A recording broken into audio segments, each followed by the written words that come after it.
2018 Ford Expedition 4x4 new school meets old school, and old school prevails. Ford has been more willing than most of its competitors to infuse its big trucks and SUVs with new school ideas. It led the industry in shifting pickup trucks and SUVs from V8 power to downsized, turbocharged V6s.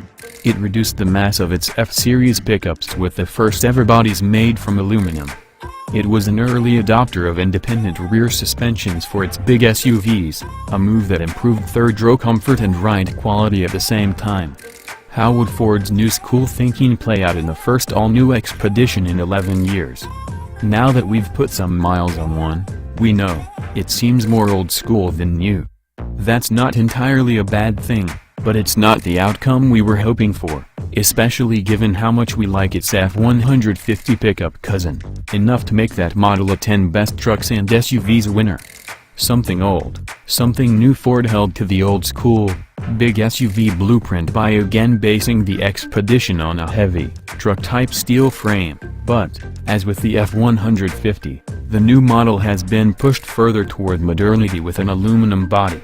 The lighter bodywork has helped slim the top-spec, four-wheel drive Expedition Platinum by 238 pounds compared with the last generation Platinum we tested, even as the new truck has grown 4 inches in length.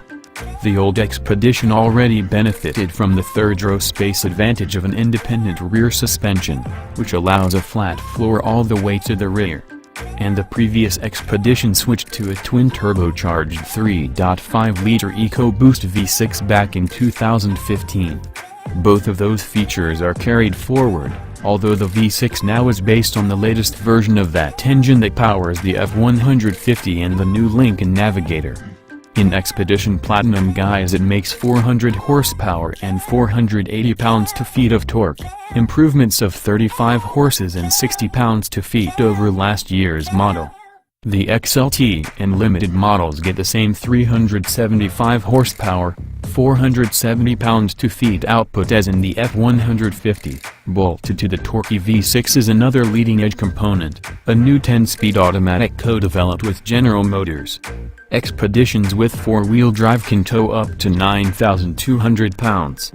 Greyhound, look out, the Expedition aces the primary mission of every big SUV, which is to serve as a bus, with room for a horde of passengers and their cargo. It's a half-foot longer than a Chevrolet Tahoe, and its voluminous interior offers comfortable seats and stretch-out room for adults in all 3 rows. That's something the standard-length Tahoe, GMC Yukon, and Cadillac Escalade, all of which still employ space-sapping solid rear axles, can't match. Our Platinum was equipped with optional second-row captain's chairs, making it a 7-seater, a 3-seat, second-row benches standard on all Expeditions. If that's not enough space for you, there's a Huger, stretchier, long-wheelbase Expedition Max, what used to be called the L, that is almost as long as the Chevy Suburban, GMC Yukon XL, Cadillac Escalade DSV. Ford also has taken this opportunity to bring the new Expedition up to date in terms of infotainment, connectivity, and safety systems. Loaded versions like our Platinum test truck offer the latest Sync 3 infotainment system, a pair of USB ports for each row of seats, Apple CarPlay and Android Auto connectivity, a Wi-Fi hotspot that supports up to 10 devices, and more. A full suite of driver aids is available, including front automated emergency braking with pedestrian detection, lane keeping assist, and adaptive cruise control. The numbers don't fib for all that, however. The Expedition's new school thinking doesn't pay the dividends we anticipated. Despite its aluminum body, the big Ford is still 100 pounds heavier than a comparably equipped 2018 GMC Yukon Denali, although, granted, the Expedition is longer and considerably roomier. The Expedition's EcoBoost V6 powertrain is smooth and powerful, but the truck is virtually no quicker than the 6.2-liter V8 powered GMC. And the Ford's promise of improved fuel efficiency may be illusory. The Expedition's 19-mile-per-gallon combined DPA figure is 2 miles per gallon better than the Yukon's, but its 22-mile-per-gallon highway number is the same. And in our real-world 75-mile-per-hour highway fuel economy test, The Denali matched the Platinum's 20 mpg showing. If the Expedition is good at being a bus, it also handles a little too much like one. We didn't think it was possible, but the Expedition actually drives bigger than it is, while the Yukon and the Tahoe manage to drive considerably smaller. Yes, we know that attacking corners is not exactly a priority for buyers of big SUVs.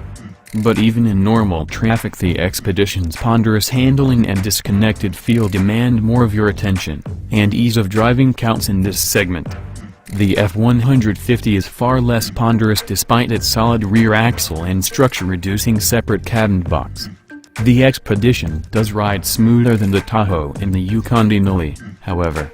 Upscale with downside. Although the Expedition is roomy, comfortable, and well-equipped, being inside of our Platinum test truck didn't feel like a cohesive, upscale experience, which it should have, considering that our fully loaded test truck stickered for an eye-watering $81,765.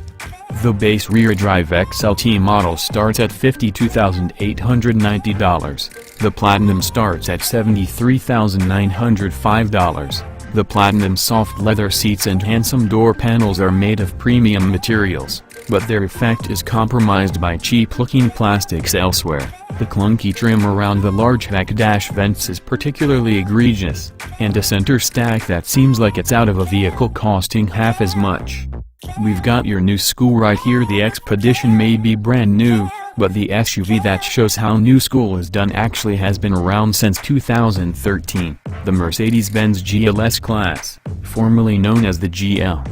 Almost as roomy as the Expedition, the V6-powered GLS 450 matches or exceeds the Ford in almost every area. Its unitized construction makes it about 500 pounds lighter, it drives 2 size classes smaller, and it's deliciously luxurious inside. All that in the big 3-pointed star in the grille, for $6,500 less than a 4-wheel drive Expedition Platinum with no options. We'll wait for a comparison test to render a final opinion on where this new Expedition fits into the big SUV hierarchy.